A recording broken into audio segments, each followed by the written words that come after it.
Those sounds, ladies and gentlemen, were a simulation of the letter S in Morse code, which were the first sounds to be transmitted across the Atlantic Ocean by wireless telegraphy by the late Senator Guglielmo Marconi.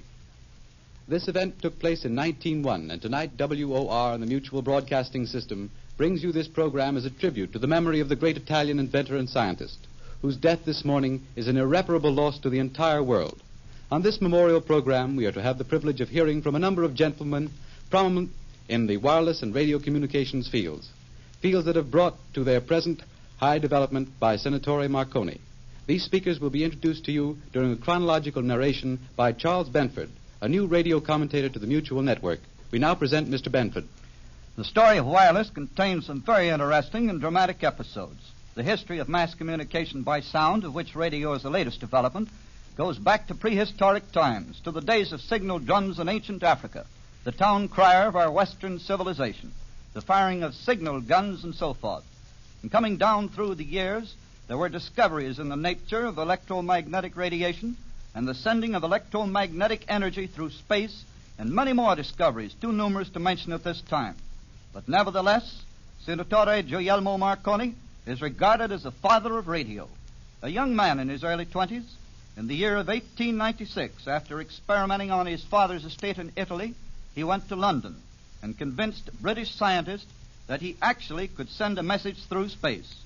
And finally, in 1901, Marconi succeeded in spanning the Atlantic by wireless. It was on December the 12th of that year that he at Newfoundland intercepted the first transatlantic signal, the letter S, transmitted from England.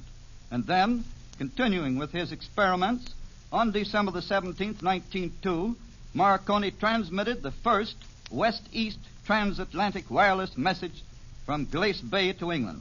On February the 3rd, 1908, the Marconi transatlantic wireless stations were opened to the public for transmission and reception of Marconigrams between England and Canada.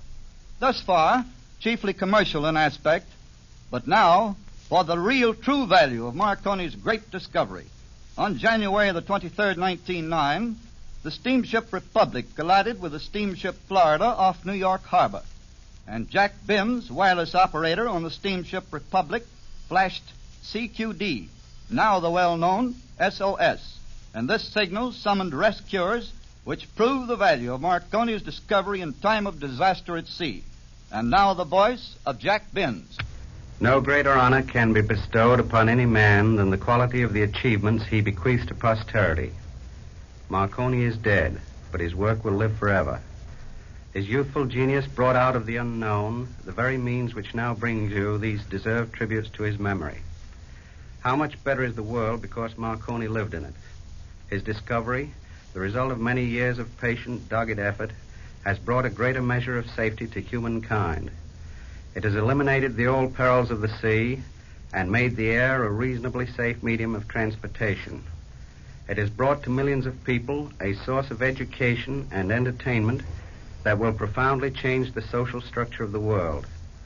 It is the basis upon which television, the newest marvel of science, will soon enable us to see the things that are now unseeable. Marconi will go through the ages as the inventor of radio. His place in history is secure, and deservedly so. There were many brilliant men during the 90s of the last century working just as devotedly as Marconi to find a means for communicating intelligence through space without connecting wires. None were successful before Marconi. One of them, a noted British engineer, Sir William Preece, later said, "We all knew the egg, but Marconi showed us how to stand it on end." It is such men as Marconi who create the foundations upon which the more solid and enduring progress of mankind is based. Marconi was doubly gifted. He had the ability to dream dreams and then forge realities out of their tenuous stuff. His organizing ability was directly responsible for the rapid development and practical application of his great discovery. Those of us who had the privilege of working with and for him deeply mourning his passing, but in our hearts we are proud that we had a part in adapting his work to the service of society. In 1910, the United States approved an act requiring certain passenger ships to carry wireless equipment and operators. In 1911, the Department of Commerce organized a radio division to enforce the Wireless Act of 1910. On April the 14th, 1912, the Titanic disaster also proved the value of wireless at sea. Jack Phillips and Harold Bride were the wireless operators. And to commemorate their work and their lives, a monument was erected in Battery Park, New York, by popular contribution, the maintenance of which is provided for by the Veteran Wireless Operators Association. And now a word from the president of this international association, Mr. William J. McConicle.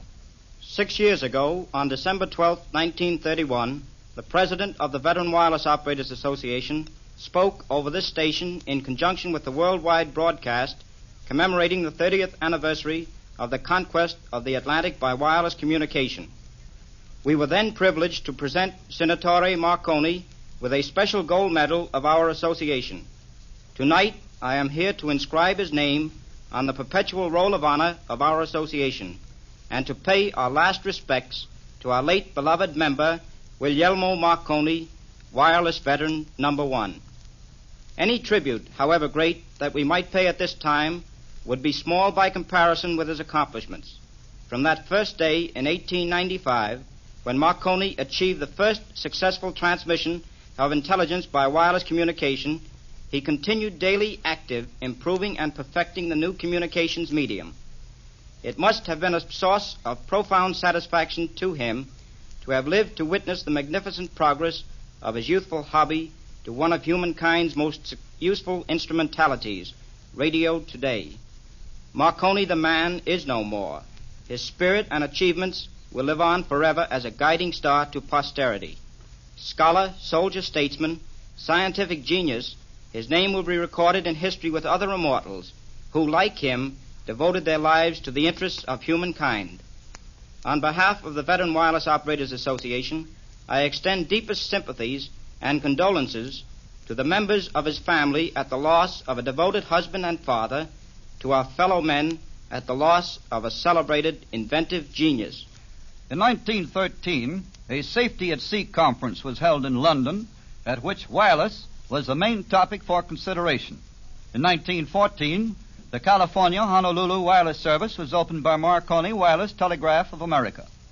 And so on down through the years, one development after another, into which field of rapid progression Mr. Clarence Mackey, a distinguished citizen, chairman of the board of the Postal Telegraph and Cable Company and the Mackey Radio and Telegraph Company, played an important part. Mr. Mackey has been honored by the Vatican and other European countries. So it is with pleasure that we hear the voice of Mr. Mackey. I am greatly shocked and grieved at the loss of Senator Marconi. This sad event deprives the world of one of its greatest contributors to present-day life and civilization, and we in the radio communications industry humbly bow in gratitude to his name. He was one of the great donors to the art of rapid communications.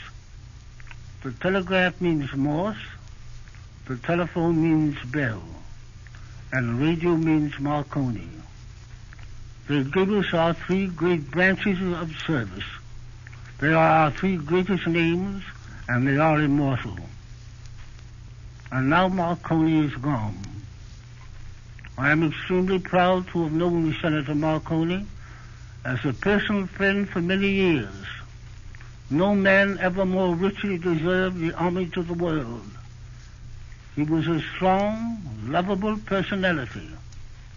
As to his genius, like all others in radio, I refer to it humbly, and with the world I could only marvel in amazement at what he gave us. There is no need to dwell on Senator Marconi's colossal contribution. No one has to stir his imagination greatly to picture the many radio telephone and radio telegraph ties which obliterate the oceans and the vast expanses of land as factors of time and space insofar as communications among the people of the earth is concerned. I am sure that those of us in communications unitedly pledge at this sad time our best efforts to make the most throughout the future of Marconi's amazing gift to the world, and by development, research, and alertness to the needs of increasing world progress, to see that radio is always the amazing servant of humanity which he has left with us today. We will carry on in his name. And still we continue. There were numerous other developments, all resulting from the discovery of Marconi. Circuits of various kinds, short-wave transmission, radio, telephone, and etc. And then on November the 2nd, 1920, radio broadcasting began with station KDKA going on the air with a regular schedule of pre-announced programs. Marconi continued his experiments, and development continued at such a rapid pace that some central control was inevitable. And so on February the 23rd, 1926, President Calvin Coolidge signed the Dill-White Radio Bill that created the Federal Radio Commission and ended chaos caused by a wild growth of broadcasting. Dr. Orestes H. Caldwell was one of the first commissioners appointed to this commission. And now I am pleased to introduce Dr. Caldwell. Courage was a quality in Marconi's makeup no less important than his technical insight. Time and again in Marconi's career, he listened patiently to the theorists, letting them tell him what could not be done, and then Marconi went ahead and did it. He demonstrated this fearlessness of obstacles as a youth of 21 when he sent those wireless signals in his father's garden, and again he showed his faith in 1901 when he began his experiments to span the Atlantic. All of the scientists of that period were sure that wireless waves moved in straight lines like light, and so could not be sent across the curving expanse of the ocean. But Marconi persisted, and in 1901 the first faint signals crossed the Atlantic, held to their curving path, as we now know, by the reflecting layers of the upper atmosphere. In more recent years, just as self-satisfied wireless men were sure that the radio long waves had reached their limits, Marconi's own experiments pointed the way to the unknown and unbelievably rich domain of the ultra-short waves, the high-frequency channels. With far-seeing vision, he had cut through the narrow technicalities of the day and glimpsed the grander vistas that we now know lie beyond. To the great inventor of wireless, the word impossible did not seem to exist. Fortunately, his spirit and resourcefulness have been picked up by thousands of young radio men who are building a vast new industry of the present and the future. Today, whole regiments of youthful Marconis are carrying on the development of that new radio era which is just opening as Marconi, the master, passes from our midst. So there we have a brief story of the developments, all based on the discovery of Guglielmo Marconi, whose voice you will now hear in an excerpt in a shortwave address recorded last March, his last radio speech. Needless to say, I am rather satisfied with the thought that if, in spite of the great distance utterly separating us, you hear my voice as clearly and as distinctly as I think you should, I am personally responsible to a certain extent for this rather remarkable feat. Yes, the voice that was, but now the voice to continue throughout the ages. Dots and dashes. Dots and dashes, the actual human speaking voice and music.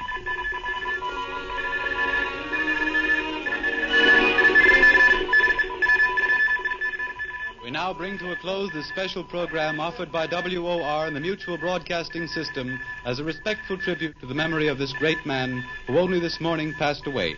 The commentator was Charles Benford. The recording of Senatore Marconi's voice was by audio transcriptions, and the recordings of the voices of Mr. Binns and Mr. Mackey were by the WOR Recording Division. This is the coast-to-coast network of the Mutual Broadcasting System.